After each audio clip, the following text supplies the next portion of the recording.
1 Samuel chapter 10. Then Samuel took a flask of oil and poured it on his head and kissed him and said, Has not the Lord appointed you to be prince over his people Israel? And you shall reign over the people of the Lord, and you will save them from the hand of their surrounding enemies. And this shall be the sign to you, that the Lord has anointed you to be prince over his heritage. When you depart from me, you will meet 2 men by Rachel's tomb, in the territory of Benjamin and Zelzah. And they will say to you, The donkeys that you were seeking to find, and now your father has ceased to care about the donkeys, and is anxious about you, saying, What shall I do about my son? Then you shall go on from there, further on, and come to the oak of Tabor. 3 men going up to God at Bethel will meet you there, one carrying 3 young goats, and another carrying 3 loaves of bread, and another carrying a skin of wine. And they will greet you and give you 2 loaves of bread, which you shall accept from their hand. After that you shall come to Gibeath Elohim, where there is a garrison of the Philistines. And there, as soon as you come to the city, you will meet a group of prophets coming down from the high place with harp, tambourine, flute, and lyre, before them prophesying. Then the Spirit of the Lord will rush upon you, and you will prophesy, and with them, and be turned into another man. Now when these signs meet you, do what your hand finds to do, for God is with you. Then go down before me to Gilgal, and behold, I am coming down to you to offer burnt offerings, and to sacrifice peace offerings. 7 days you shall wait, until I come to you, and show you what you shall do. When he turned his back to leave Samuel, God gave him another heart. And all these signs came to him, and came to pass that day. When they came to Gibeah, behold, a group of prophets met him, and the Spirit of God rushed upon him, and he prophesied among them. And when all who knew him previously saw how he prophesied with the prophets, the people said to one another, What has come over the son of Kish? Is Saul also among the prophets?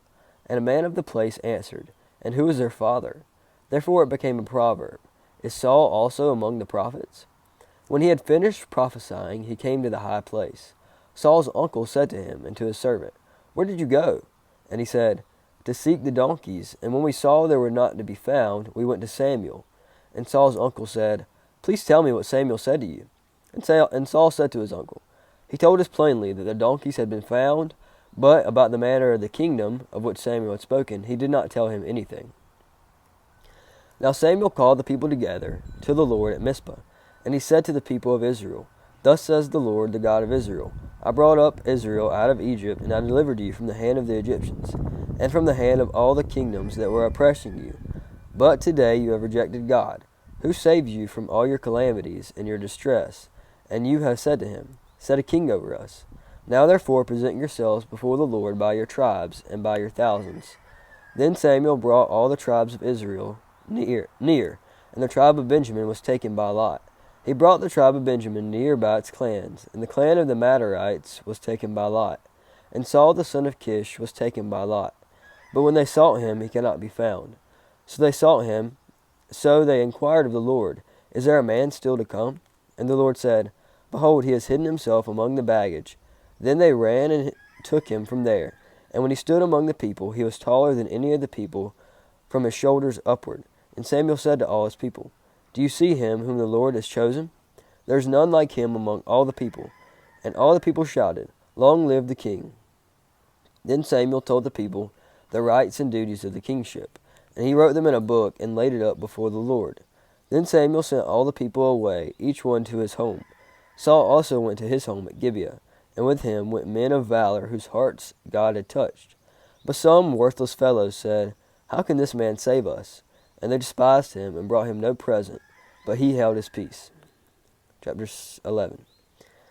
Then Nahash the Ammonite went up and besieged Jabesh Gilead. And all the men of Jabesh said to Nahash, Make a treaty with us, and we will serve you. But Nahash the Ammonite said to them, On this condition I will make a treaty with you, that I gouge out all your right eyes, and thus bring disgrace on all Israel.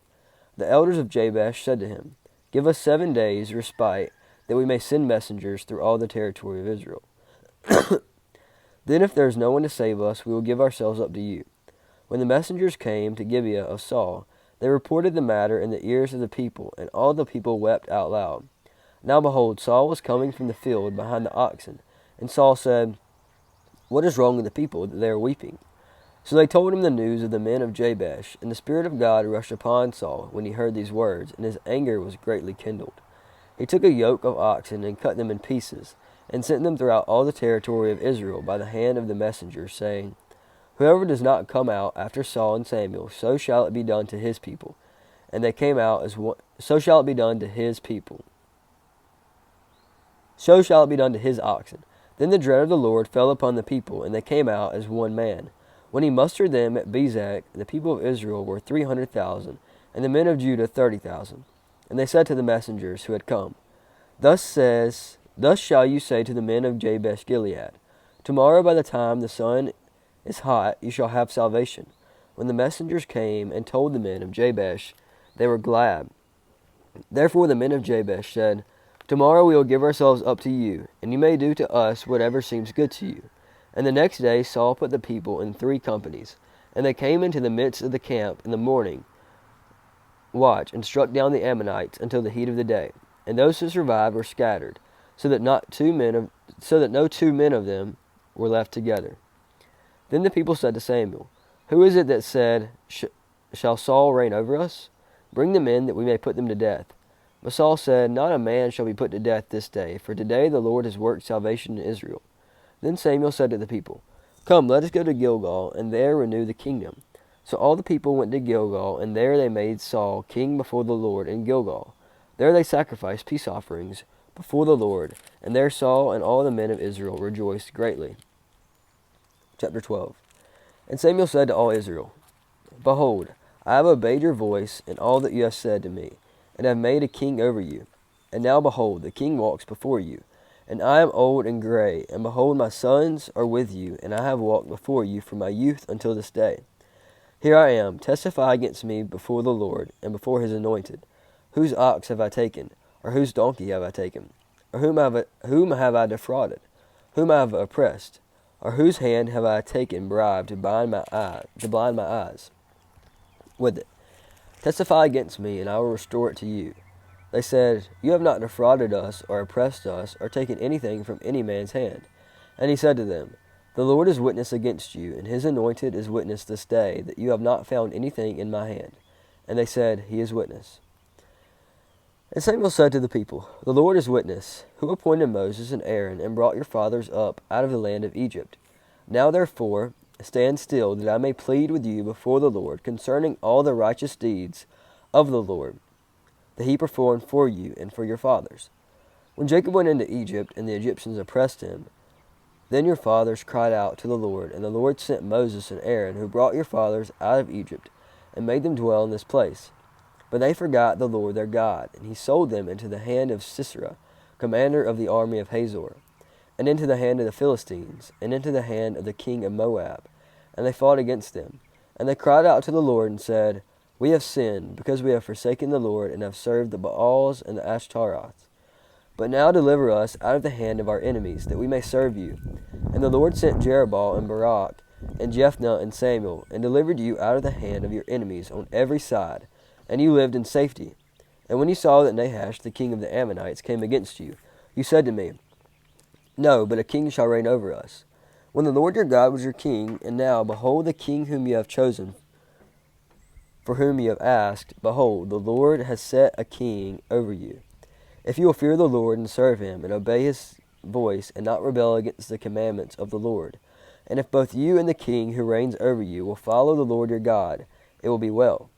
But if you will not obey the voice of the Lord, but rebel against the commandments of the Lord, then the hand of the Lord will be against you and your king. Now therefore stand still and see this great thing that the Lord will do before your eyes. Is it not wheat harvest today? I will call upon the Lord that he may send thunder and rain. And you shall know and see that your wickedness is great, which you have done in the sight of the Lord, in which asking for yourselves a king. So Samuel called upon the Lord, and the Lord sent thunder and rain that day. And all the people greatly feared the Lord and Samuel. And all the people said to Samuel, Pray for your servants to the Lord your God, that we may not die, for we have added to all our sins this evil, to ask for ourselves a king. And Samuel said to the people, Do not be afraid, you have done all this evil. Yet do not turn aside from following the Lord, but serve the Lord with all your heart. And do not turn aside after empty things that cannot profit or deliver, for they are empty. For the Lord will not forsake his people, for his great name's sake, because it has pleased the Lord to make you a people for himself. Moreover, as for me, far be it from me that I should sin against the Lord by ceasing to pray for you, and I will instruct you in the good and the right way. Only fear the Lord and serve him faithfully, with all your heart, for consider what great things he has done for you. But if you still do wickedly, you should be swept away, both you and your king.